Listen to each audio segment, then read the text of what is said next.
Now we take a look at tonight, the CNBC presidential debate for the Republicans, and from Breitbart News, Sarah Rumpf joining us. Sarah, welcome back. How are you? I'm good. How are you? Doing fantastic. Well, this should be an interesting debate tonight, a 2-hour debate on CNBC. We've all seen the national polls. At least 2 national polls show that Ben Carson is ticking up, Donald Trump ticking down. Let me ask you this. Is Donald Trump catching a break with this type of debate on CNBC where they're mainly going to focus on jobs and the economy? I don't see that that's necessarily to his advantage any more than the previous debate was. When you look at when he has done well, it's been when he can get his good zingers in and get his good applause lines in. In the last debate, anytime they started getting into the substantive questions, he wasn't quite as good. And when the debate last time got a little less away from the soap opera and a little more into the policy details, you can go back and look at the transcripts. He kind of disappeared. Right. You didn't hear from him for a while. So if he can find a way to have his good lines in there, fine. If they're starting to get into policy details, he's not been able to articulate specifics yet in any of the debates. So, what will you be looking for in tonight's debate with we'll just talk about the top candidates that are out there, but what are you going to be looking for? It's a real critical debate for a couple people. Carly Fiorina has had some stellar performances, but now that almost creates a very unrealistically high expectation level. If one of the other candidates has a mediocre performance, that's not as big of a deal. If she has one, you're probably going to see stories, oh, it was a fluke, it's all over, this is a disaster for her. The expectations are very, very high for her. What's to her advantage is that she is usually a very high energy person, and in a lot of her press interviews has always been very quick with her answers, and presumably that'll carry over to tonight's debate. Right. Jeb Bush has been having a really rough time in the press lately. All these stories of people that don't want to be quoted by their name but are claiming to have inside information, claiming that everybody's panicking behind the scenes.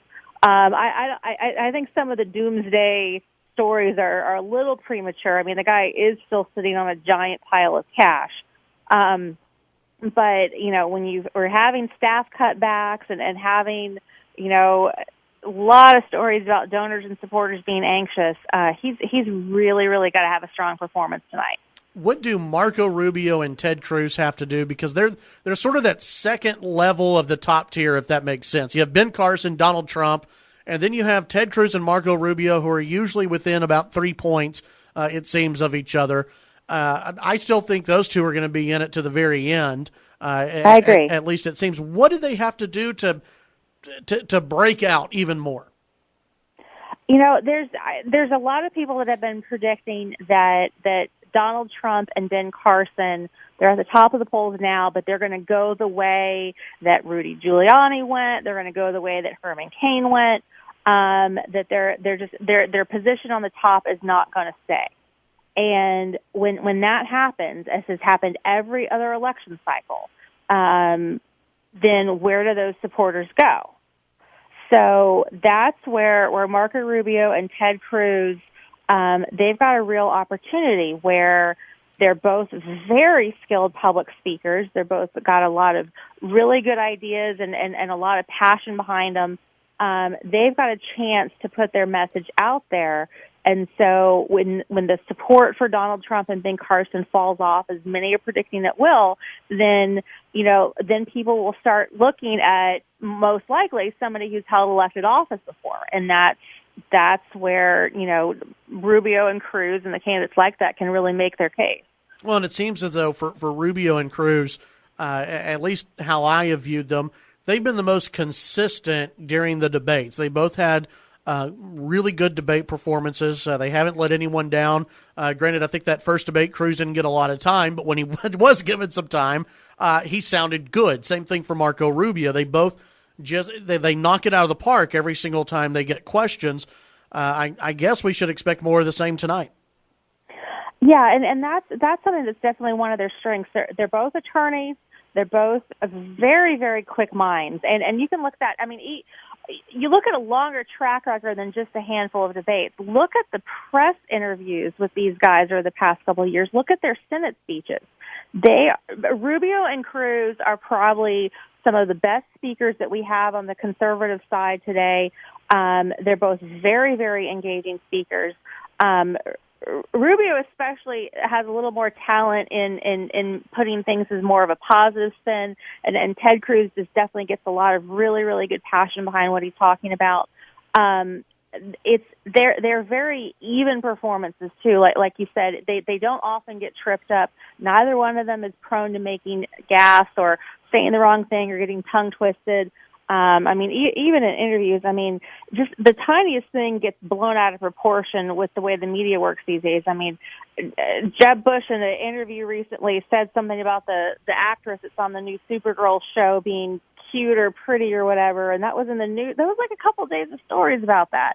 But I think every guy agreed saying stuff like that. I think every guy said, "Yeah, she's pretty hot." I mean, I'll say she's pretty. She's very pretty. Yeah, I don't know how this is controversial. That's just Jeb Bush. He's just trying to relate to the average guy out there. I would think, right? With Jeb. Well, Jeb's problem is that what is a statement that every normal person can agree with. The actress who plays Supergirl is pretty. It still somehow came across a little awkward. Yeah. And I don't, part of that may be just that Rubio and Cruz have both been in the spotlight more recently. They've had a lot more recent media attention and public speaking experience. I mean, not that Jeb Bush is inexperienced, but he's been more in the private sector and more on the private speeches and when you're doing the talk, the charity circuit and talking to friendly groups.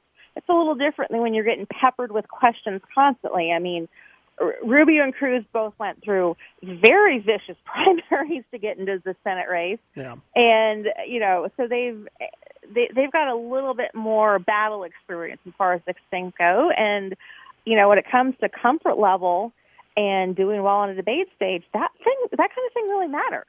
Visiting with Sarah Rumpf, Breitbart News. Sarah, appreciate your time today, and we'll see what happens during tonight's debate. Okay, great. Thanks. Have a good one. All right. Remember, by the way, tonight, the presidential debate watch party over at Premier Cinemas will be out there. Doors open at 6:30. Absolutely free, by the way, to come in. Representative John Frullo buying the first 100 people free popcorn. Does that include me?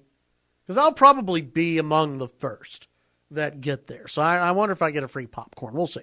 But free popcorn for the first 100 people in attendance. You can get dinner there. You can buy adult beverages as well. Big debate watch party. And you never know. Maybe you'll see some candidates swing by as well. So come on out, Premier Cinemas over at South Plains Mall tonight. Doors open at 6:30. Absolutely free.